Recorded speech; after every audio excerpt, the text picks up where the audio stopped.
ओम नमः शिवाय। नमस्कार दोस्तों, स्वागत है आप सभी का हमारे चैनल भक्ति ज्ञान में। दोस्तों, आज मैं आपको शिव महापुराण की कथा सुना रहा हूँ। आप सभी भक्तजन इस कथा को श्रद्धा पूर्वक मन लगाकर सुने। भगवान शिव जी आप सभी की मनोकामना पूर्ण करेंगे और आप सभी के कष्टों को हर लेंगे। दोस्तों, आज की कथा में हम श्री शिव महापुराण के 10वें खंड के पहले अध्याय की कथा सुनेंगे। श्री सूर्य ने कहा, हे सौनक आदि ऋषियों, शिवरात्रि व्रत का वृतांत सुनने के उपरांत नारद जी ने ब्रह्मा जी से कहा, हे पिता, भगवान सदाशिव के जितने भी व्रत हों उन्हें आप मुझे बताने की कृपा करें। यह सुनकर ब्रह्मा जी ने उत्तर दिया, हे पुत्र, शिव जी के असंख्य व्रत हैं। उन सब व्रतों में निम्नलिखित 12 व्रत अत्यंत आवश्यक तथा प्रमुख हैं। इनका याज्ञवल्क्य स्मृति में वर्णन किया गया है। मनुष्यों को चाहिए कि वे इन व्रतों को अवश्य धारण करें, क्योंकि इन्हें किए बिना किसी कार्य की सिद्धि नहीं होती। हे नारद, व्रत इस प्रकार हैं: दोनों अष्टमी, दोनों एकादशी, दोनों त्रयोदशी, दोनों चतुर्दशी तथा महीने में जितने चंद्रवार पड़े, ये सब मिलाकर एक महीने में 12 व्रत होते हैं। भगवान सदाशिव की आज्ञा है कि अष्टमी के व्रत में केवल फलाहार करना चाहिए, परंतु शुक्ल पक्ष की एकादशी को निर्जल व्रत रखना चाहिए। कृष्ण पक्ष की एकादशी को भोजन किया जा सकता है। इसी प्रकार दोनों त्रयोदशी तथा कृष्ण पक्ष की चतुर्दशी में निर्जल व्रत धारण करना चाहिए। सोमवार के व्रत में भी एक समय भोजन कर लेने की आज्ञा है। इन सभी व्रतों में शक्ति सहित भगवान सदाशिव का पूजन करना चाहिए। इन व्रतों में अपनी सामर्थ्य अनुसार से भक्तों को भोजन कराना चाहिए तथा शक्ति के अनुसार दान देना चाहिए। हे नारद, जो मनुष्य इन 12 व्रतों में से एक व्रत भी नहीं करता, उसे महापतित समझना चाहिए। जो मनुष्य शिव जी के सभी व्रतों को करता है, उसे परम पवित्र समझना चाहिए। यदि कोई मनुष्य 12 व्रत रखने में असमर्थ होने के कारण केवल एक व्रत ही धारण करता है, तो वह भी शुभ है। इन दोनों प्रकार के व्रत रखने वालों पर भगवान सदाशिव सदैव अपनी कृपा बनाए रहते हैं। हे नारद, 4 वस्तुएं मुक्ति प्रदान करने वाली हैं, उन्हें इस प्रकार जानना चाहिए: शिव जी का पूजन, शिव जी का जप, शिव जी का व्रत तथा काशी में मृत्यु। ये चारों बातें शिव जी को अत्यंत प्रिय तथा संसार में अत्यंत सुख प्रदान करने वाली हैं। इन सब व्रतों में शिव जी का व्रत अत्यंत श्रेष्ठ कहा गया है। शिवरात्रि के व्रत को सभी वर्ण, सभी आश्रम तथा सभी आयु के स्त्री पुरुष धारण कर सकते हैं। जो लोग शिवरात्रि के व्रत को रखते हैं, उन्हें शिवलोक की प्राप्ति होती है। हे नारद, भगवान सदाशिव की महिमा के समान ही शिवरात्रि व्रत की महिमा भी अनंत है। कोई मनुष्य कैसा भी पापी क्यों ना हो, यदि वह शिवरात्रि का व्रत कर लेता है तो उसके संपूर्ण पाप नष्ट हो जाते हैं। संसार में जितने भी धर्म, तप, योग आदि हैं, उनमें कोई भी इस व्रत के समान नहीं है। शिवरात्रि का व्रत शिव जी को अपने प्राणों के समान अत्यंत प्रिय है। शिवरात्रि व्रत के द्वारा यज्ञदत्त नामक ब्राह्मण के पुत्र गुणनिधि ने, सुमति नामक स्त्री ने तथा व्याध आदि ने श्रेष्ठ गति को प्राप्त किया है। सभी देवता एवं मुनि आदि इस व्रत को धारण करते हैं तथा अभिलाषित फल प्राप्त करते हैं। हे नारद, शिवरात्रि के व्रत को सर्वोपरि जानना चाहिए। यद्यपि प्रत्येक महीने की कृष्ण पक्ष की चतुर्दशी को यह व्रत होता है, परंतु माघ मास में इस व्रत को विशेष रूप से आवश्यक कहा गया है। इसी प्रकार फाल्गुन मास की चतुर्दशी को भी यह व्रत अत्यंत आवश्यक कहा गया है। अर्धरात्रि तक जो चतुर्दशी की तिथि रहे, उसी को शिव व्रत के लिए उपयुक्त कहा गया है।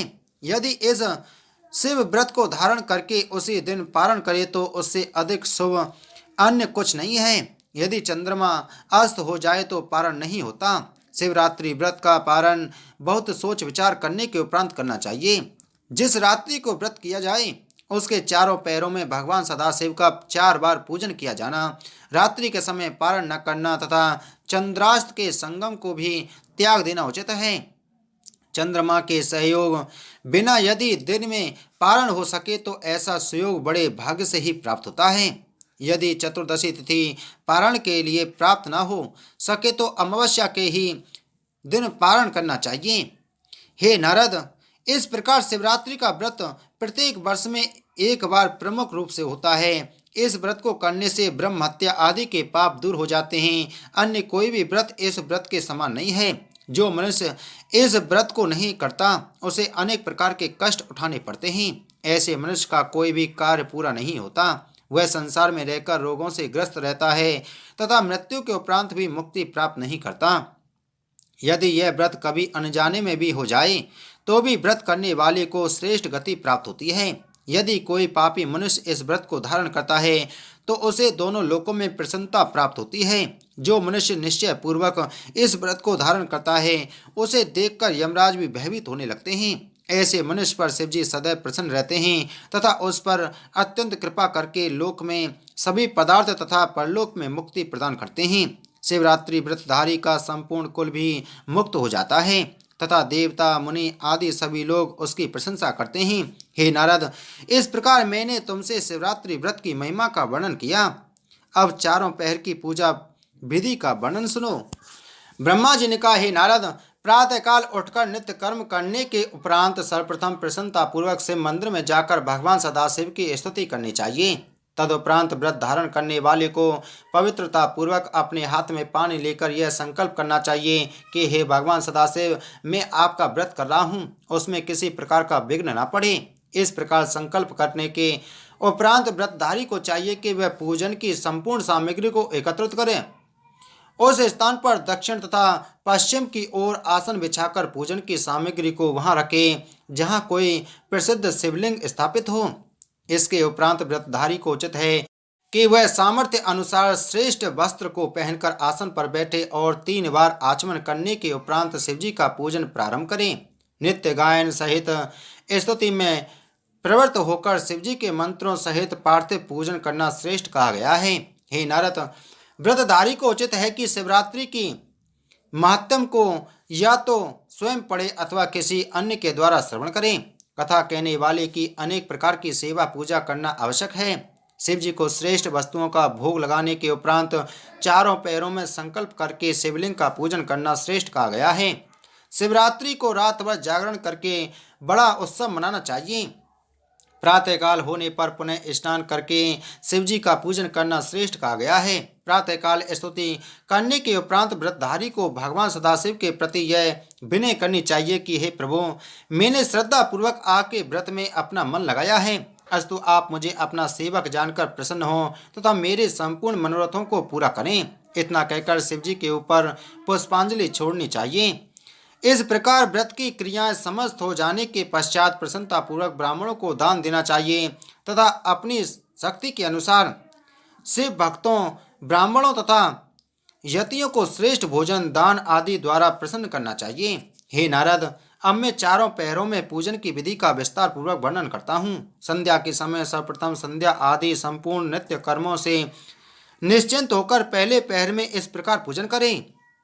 सर्वप्रथम संपूर्ण सामग्री एकत्रित कर शिवजी के दोनों लिंगों अर्थात पार्थिव तथा शिवलिंग में से जो भी उस स्थान पर हो का पंचामृत द्वारा अलग अलग मंत्र पढ़ते हुए पूजन करें। इसके उपरांत 108 मंत्र पढ़कर शिवजी को जलधारा से स्नान करावें। फिर मंत्र पढ़ता हुआ संपूर्ण सामग्रियों द्वारा शिवजी का पूजन करें। अपने गुरु द्वारा दिए गए मंत्र से शिवजी का पूजन किया जाए तो या पंचाक्षरी मंत्र से शिवजी का पूजन किया जाए अथवा केवल शिवजी का नाम लेकर ही पूजन करना उचित है। चंदन, अक्षत, काले तिल, कमल पुष्प, कनेर के पुष्प आदि सभी पूजन की श्रेष्ठ वस्तुओं को शिवजी के 8-8 नाम लेकर चढ़ाना चाहिए। उत्तम सुगंधित धूप देने के उपरांत आरती करनी चाहिए तथा श्रेष्ठ पकवान चढ़ाकर बेल का अर्घ्य देना चाहिए। इस प्रकार पूजन करने के उपरांत दंडवत करते हुए शिवजी का ध्यान करना चाहिए। यदि पूजन करने वाला किसी अन्य देवता का भक्त हो तो उसे उचित है कि वह पंचाक्षरी मंत्र द्वारा शिवजी का जप करे। शिवजी के सम्मुख गौमुद्रा दिखाकर जल में बैठकर तर्पण करे। तत्पश्चात 5 ब्राह्मणों को भोजन कराने का संकल्प करें। यदि इतनी सामर्थ्य न हो तो केवल एक ही ब्राह्मण को भोजन कराने का संकल्प करें। इस प्रकार जब तक पहला पहर व्यतीत न हो जाए तब तक विविध प्रकार के उत्सव मनाता रहे। हे नारद, दूसरा प्रहर आरंभ होने पर भी इसी प्रकार शिवजी का पूजन करें, परंतु इस पूजन की विधि में इतना अधिक कहा गया है कि जौ का लखोहर तथा कमल के पुष्प पहले पहर में दुगने होने चाहिए तथा घृत सहित सहित दूध का नैवेद्य लगाकर बीज पूर का अर्घ्य देना चाहिए। इसी प्रकार प्रत्येक स्थान पर शिवजी के नाम का जप भी पहले पहर से दुगना कर देना चाहिए। हे नारद, तीसरे पहर की पूजा भी इसी प्रकार करनी चाहिए, परंतु उसमें इतना अधिक कहा गया है कि गेहूं का लखोहर तथा मंदार के फूल इस पूजन में होने उचित हैं। अनेक प्रकार के धूप दीप नैवेद्य के लिए पूजा में अनेक प्रकार के साग, अर्घ के लिए पका अनार तथा कपूर की आरती, इन सबको पहले पहर से दूना करना चाहिए तथा शिवजी के मंत्र का जप भी पूर्व की अपेक्षा दुगना करना उचित है। हे नारद, चौथे पहर की पूजा में इतना अधिक और कहा गया है कि मूंग उड़द तथा प्रियंगु अर्थात काकू का लखोहर, सातों प्रकार के अन्न, शंखाहुली तथा अन्न के बने हुए मिष्टानों का नैवेद्य अथवा उड़द का नैवेद्य बनाकर भोग लगाना चाहिए। अनेक प्रकार के फूलों अथवा केले के फल का अर्घ देना उचित है। शिव जी के मंत्र का पहले से दूना जप करके बहुत उत्सव मनाना चाहिए। हे नारद, चारों पहर की पूजा में शिवजी पर असंख्य बिलपत्रों का चढ़ाना शुभ कहा गया है, क्योंकि बिलपत्र शिवजी को अत्यंत प्रिय हैं। बहुत से मनुष्यों को एकत्रित कर चारों पहर नृत्य गायन आदि का उत्सव करना चाहिए। इस प्रकार रात्रि भर जागरण करते हुए शिवजी का ध्यान धरना सर्वोपरि कहा गया है। अन्य किसी भी पहर का कोई भी संकल्प मन में लाना उचित नहीं है। शिवरात्रि का महत्व सुनते हुए रात्रि को प्रसन्नता पूर्वक व्यतीत करना चाहिए। व्रतधारी को उचित है कि वह चारों पहर एक ही आसन पर बैठे तथा लोभ रहित होकर यथाशक्ति धन खर्च करे। सूर्योदय होने पर व्रतधारी ब्राह्मण को दंडवत करता हुआ अपने आसन से उठे, अपने मन में अत्यंत प्रसन्न हो अनेक प्रकार के उपहारों को एकत्रित कर शुद्ध जल से भगवान सदाशिव का अभिषेक करना चाहिए। फिर जितने ब्राह्मणों को भोजन कराने का संकल्प किया हो, उनके अतिरिक्त और भी जितने हो सके उतने ब्राह्मणों को भोजन करावे। साथ ही भोजन कराते समय और जो भी लोग आ जावें, उन सब लोगों को भोजन करावे। हे नारद, जिन कार्यों को मैंने तुम्हें बताया है वे सब धनवानों के लिए करने योग्य हैं, परंतु जो निर्धन हो वह यदि उपयुक्त सामग्रियों से पूजन न कर सके तो उसे कोई दोष नहीं होता। इस प्रकार चारों पहर तक पूजन करने के उपरांत प्रातःकाल स्नान करके फिर पूजन करें और ब्राह्मणों से आशीर्वाद लेकर समस्त देवताओं सहित शिवजी का विसर्जन करें।